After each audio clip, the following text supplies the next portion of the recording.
Assalamualaikum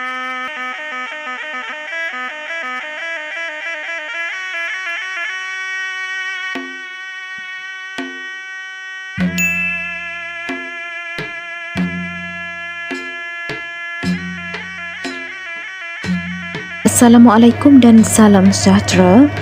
Pada vlog kali ini, saya berkesempatan menziarahi sendiri makam salah seorang ulama tersohor Terengganu, iaitu Syekh Abdul Malik bin Abdullah.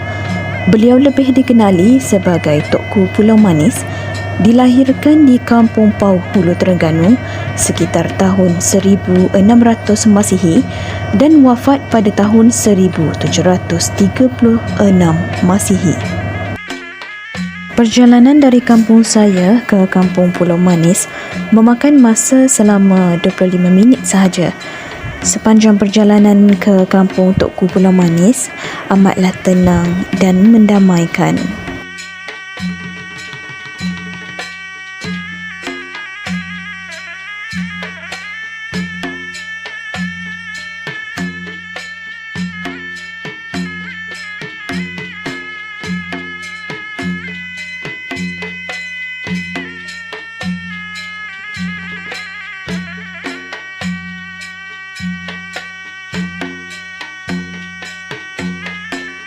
Tukku Pulau Manis atau nama sebenarnya Syekh Abdul Malik bin Syekh Abdullah bin Syekh Abdul Qahar bin Syarif Muhammad Al-Baghdadi.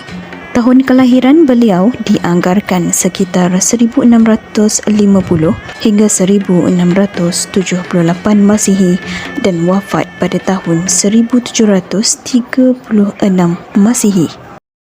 Assalamualaikum. Sekarang saya berada di tanah perkuburan Islam Tukku Pulau Manis.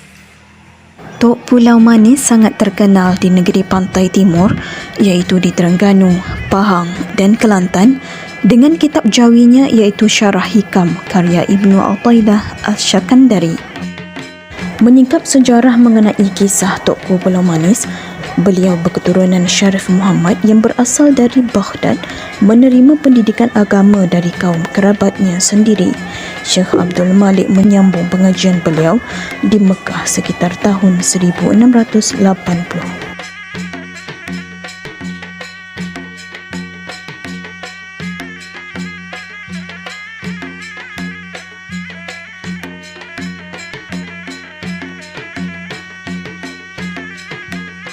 Makam yang dibina di tapak perkuburan Islam Kampung Pulau Manis Serada Terengganu ini telah direnovasi agar kelihatan kemas dan terjaga rapi.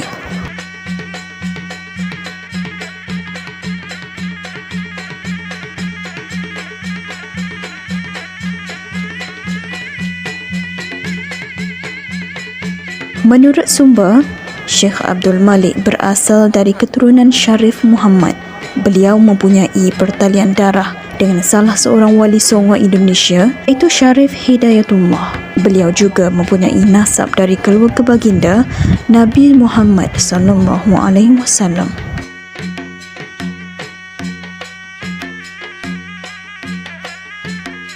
Dari segi pendidikan, beliau telah mendapat didikan agama daripada ahli keluarganya sendiri. Selepas itu beliau telah menyambung pelajarannya di Aceh, Indonesia. Beliau kembali berguru di Kota Mekah. Selama lebih kurang 10 tahun di Kota Mekah, beliau mendalami ilmu seperti fiqh, tasawuf, usuluddin dan sebagainya. Bagi pengunjung yang ingin melawat ke makam Tok Pulau Manis, haruslah membetulkan niat terlebih dahulu. Menurut sumber, sebelum ini ada beberapa orang pengunjung mengalami kejadian menyeramkan apabila beliau tidak jumpa jalan keluar. Menyingkap kisah seram ini, beliau dikatakan mempunyai niat yang tidak baik semasa melawat ke makam tersebut. Kisah ini dikongsikan oleh salah seorang imam yang menjaga makam tersebut. Menurut beliau juga, boleh dikatakan setiap hujung minggu, makam Tok Pulau Manis dikunjungi pengunjung dari serata negeri maupun negara. Pengunjung yang datang akan ditanya hajat mereka terlebih dahulu bagi mengelakkan mereka daripada melakukan kemungkaran.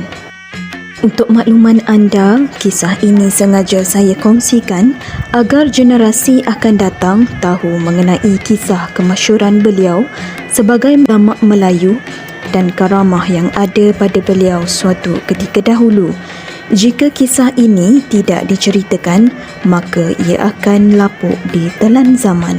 Kisah karamah Tok Pulau Manis. Suatu ketika dahulu, Tok Pulau Manis sedang berada di Mekah dan beliau serta-merta pulang ke kampung halaman beliau di kampung Pulau Manis. Beliau dikatakan pulang untuk mengambil buah durian untuk dijamu kepada gurunya dan sahabatnya di Mekah dan kembali semula ke Mekah dalam waktu yang sama. Kata orang Terengganu, balik lagi ke Mekah. Kisah tersebut dikongsikan oleh orang sekampung yang ada bersama beliau di Mekah. Antara karamah lain ialah beliau dilihat berjalan di atas air ketika ingin mengambil wuduk dari kampung Pulau Manis Naga Mengulur, Pulau Manis Serada. Percaya tidak percaya, itulah karamah dikurniakan Allah kepada wali-walinya. Kita hendaklah percaya apa yang berlaku itu atas izin Allah.